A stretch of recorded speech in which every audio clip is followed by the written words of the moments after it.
In this video we're gonna check what is the maximum camera zoom available on the Xiaomi 17T Pro. So let's open the camera. We're gonna start with the photo mode. In here, if you want to zoom all the way into the maximum value, then it's going to be 120x. Now let's switch to the video mode. And we're gonna start with the highest resolution possible, 8K. In this case, unfortunately, zooming in or out is not possible. We just have one zoom and we cannot change that. So let's try out 4K, 120 frames per second. And here, just like before, it is not possible to adjust the zoom. In the case of 60 frames per second, we can finally change the zoom. But it seems that we cannot really use the wheel, so I have to use the gesture to adjust the zoom. And the maximum zoom value is 15x. In the case of 30 frames per second, it is also 15x.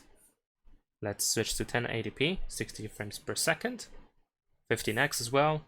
And I assume for 30 frames per second it's going to be the same. Yes, there we go. And let's also check out 720p just in case.